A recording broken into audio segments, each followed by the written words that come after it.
तो hello friends, स्वागत है आप सभी को हमारे इस एजुकेशन भाई गुप्ता जी में। तो आप सभी के लिए फिर से मोस्ट इंपॉर्टेंट क्वेश्चन लिखा चुका हूँ दोस्तों, जो कि हिंदी का है। इसको आपको सही से नोट करना है, क्लास 10th वाले के लिए है। इसको आपको सही से नोट करना है। अगर उससे पहले मेरे चैनल पे पहली बार आए हैं तो मेरे चैनल को सब्सक्राइब और साथ में बेल आइकन दबा दीजिए, ताकि हमारा कोई भी नया वीडियो अपलोड हो तो तुरंत आप तक पहुँच जाए। सारे बोर्ड एग्जाम में पूछे जाने वाले प्रश्न 100% बोर्ड परीक्षा में इसी में से आने वाला है।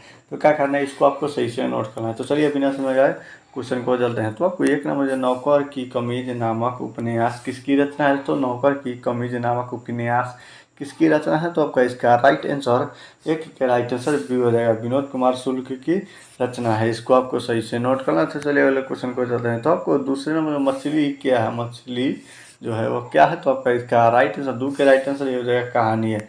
मछली क्या है तो कहानी है। इसको आपको सही से नोट करना है। तो चलिए अगले क्वेश्चन को चलते हैं। तो आपको 3 नंबर झोले मतलब छोले में कितनी मछलियाँ थी। झोले में कितनी मछलियाँ थी। तो आपका इसका राइट आंसर 3 का राइट आंसर सी हो जाएगा, 3 थी। झोले में कितनी मछलियाँ थी, 3 थी। इसको आपको सही से नोट कर लेना है। तो चलिए अगले क्वेश्चन को जाते हैं। तो आपको 4 नंबर संतु काँप रहा था, किसके कारण संतु काँप रहा था। तो आपका इसका राइट आंसर 4 का राइट आंसर बी हो जाएगा, ठंड के मारे संतु काँप रहा था। इसको आपको सही से नोट कर लेना है। तो चलिए अगले क्वेश्चन को जाते हैं। तो आपको 5 नंबर जो मछली मतलब जो मछली मर जाती है उसके आँखों में झाँकने से अपनी परछाई नहीं दिखाती, ऐसा कौन कहता था दोस्तों।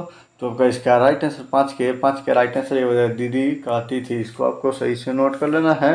तो चलिए अगले क्वेश्चन को चलते हैं। तो आपको 6 नंबर जो मछली अभी कट जाएगी, ऐसा किसने पूछा था। तो आपका इसका राइट आंसर 6 के राइट आंसर ये हो जाएगा, संतु हो जाएगा। संतु ने पूछा मछली अभी कट जाएगी, यही पूछा था। इसको आपको सही से नोट कर लेना है, संतु ने पूछा था। तो चलिए अगले क्वेश्चन को चलते हैं। तो आपको 7 नंबर पेड़ पर कमरा किसकी रचना है। तो पेड़ पर कमरा किसकी रचना है। तो आपका इसका राइट आंसर 7 के राइट आंसर ये हो जाए, विनोद कुमार शुक्ल की रचना है पेड़ पर कमरा। इसको आपको सही से नोट कर लेना है। तो चलिए अगले क्वेश्चन को चलते हैं। तो आपको 8 नंबर मछली कौन खाता था। तो मछली कौन खाता था।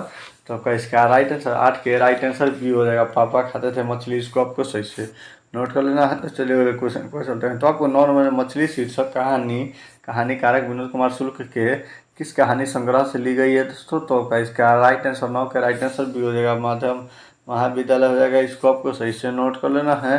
तो चलिए अगले क्वेश्चन को जाते हैं। तो आपको 10 नंबर पिताजी ने बाजार से कितनी मछलियाँ खरीदी थी दोस्तों। पिताजी ने बाजार से कितनी मछलियाँ खरीदी थी। तो आपका इसका राइट आंसर 10 के राइट आंसर ये हो जाएगा, 3 मछलियाँ खरीदी थी। पिताजी बाजार से आए थे तो बाजार में कितनी मछलियाँ खरीदी थी, तो 3 खरीदी थी। इसको आपको सही से नोट कर लेना है।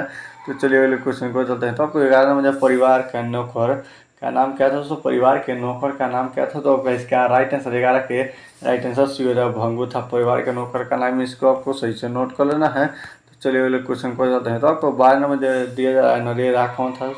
नरेगा कौन था। तो आपका इसका राइट आंसर 12 का राइट आंसर डी हो जाएगा, दीदी क्या प्रेमी था नरेगा। इसको आपको सही से नोट कर लेना है। तो चलिए अगले क्वेश्चन को जाते हैं। तो आपको 13 में मोहरा क्या है। मोहरा क्या है, मोहरा क्या है। तो आपका इसका राइट आंसर 13 का राइट आंसर डी हो जाएगा, नदी था। मोहरा क्या है तो नदी था। इसको आपको सही से नोट कर लेना है।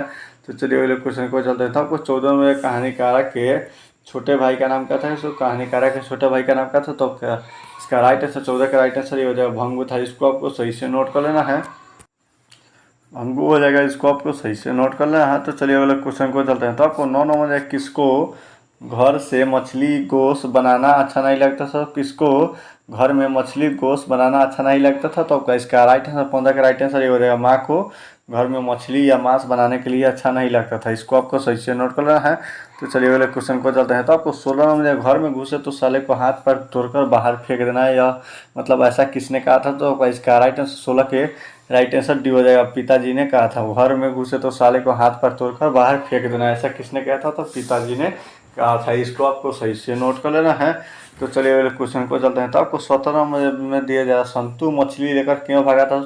संतु मछली लेकर क्यों भागा था। तो आपका इसका राइट आंसर 17 का राइट आंसर डी हो जाएगा, कुएं में डालने के लिए भागा था संतु मछली लेकर। इसको आपको सही से नोट करना। तो चलिए अगले क्वेश्चन को चलते हैं। तो आपको 18 में पिताजी ने किसको मारा था दोस्तों।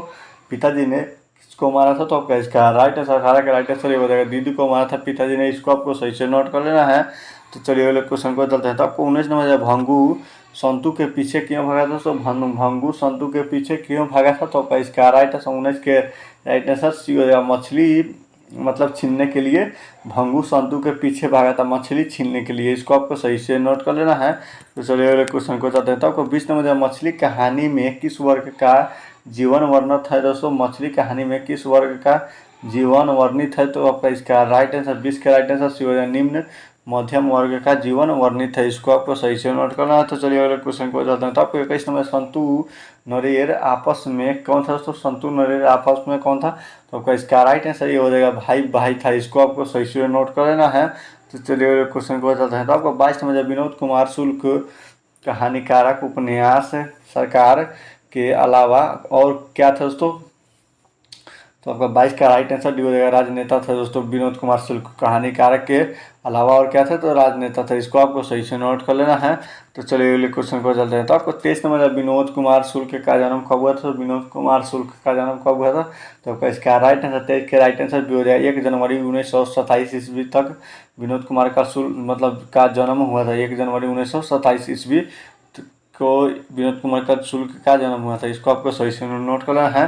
तो चलिए अगले क्वेश्चन को चलते हैं। तो आपको 24 नंबर दिया जा रहा है विनोद कुमार शुक्ल का जन्म कहाँ हुआ था? विनोद कुमार शुक्ल का जन्म कहाँ हुआ था? तो आपका इसका राइट आंसर 24 के राइट आंसर ये हो जाएगा मतलब राजनांद छत्तीसगढ़ में विनोद कुमार शुक्ल का जन्म हुआ था। इसको आपको सही से नोट करना था। चलिए अगले क्वेश्चन को चलते हैं। तो आपको 25 नंबर में दिया जा रहा है निराला सृजन पीठ में अतिथि साहित्यकार के रूप में कब से कब तक रहे थे? तो आपका इसका राइट आंसर 25 का राइट आंसर डी हो जाएगा 1994 से 1996 ईस्वी तक रहे। इसको आपको सही से नोट करना। तो चलिए अगले क्वेश्चन को चलते हैं। तो आपको शुक्ल जी कहानी का संग्रह है दोस्तों। आपको 26 नंबर शुक्ल जी कहानी का संग्रह है। तो आपका इसका राइट आंसर 26 का राइट आंसर डी हो जाएगा पेड़ पर कमरा। इसको आपको सही से नोट कर लेना है। तो चलिए अगले क्वेश्चन को चलते हैं। तो आपको 27 में दयावती मोदी कवि शेखर सम्मान से कब मतलब सम्मानित किया गया था? तो आपका इसका राइट आंसर 27 के राइट आंसर 1997 ईस्वी में सम्मानित किया गया था। इसको आपको सही से नोट करना है। तो चलिए अगले क्वेश्चन को चलते हैं। तो आपको 28 नंबर लेखक अपने पिता को मतलब क्या मांगना चाहते थे? तो लेखक अपने पिता से क्या मांगना चाहते थे? तो आपका इसका राइट आंसर 28 का राइट आंसर डी हो जाएगा मछली मांगना चाहते थे। इसको आपको सही से नोट करना। लेखक अपने पिता से क्या मांगना चाहते थे? तो मछली मांगना चाहते थे। इसको आपको सही से नोट करना। तो चलिए अगले क्वेश्चन को चलते हैं। तो आपको 29 नंबर लेखक को मछली खाने के लिए किसने मना कर दिया था? लेखक को मछली खाने के लिए किसने मना कर दिया था? तो आपका इसका राइट आंसर बी हो जाएगा माँ ने मना कर दिया था लेखक को मछली खाने से। इसको आपको सही से नोट करना है। तो चलिए अगले क्वेश्चन को चलते हैं। तो आपको 30 नंबर मछली लेकर कौन भाग गया था? तो इसका राइट आंसर 30 के राइट आंसर ये हो जाएगा संतु ने मछली लेकर भागा था। इसको आपको सही से नोट करना है। तो उम्मीद करता हूँ वीडियो आप लोग के लिए अच्छा लगा, और अच्छा लगा हो तो वीडियो को लाइक और चैनल को सब्सक्राइब। तब तक जय हिंद जय भारत।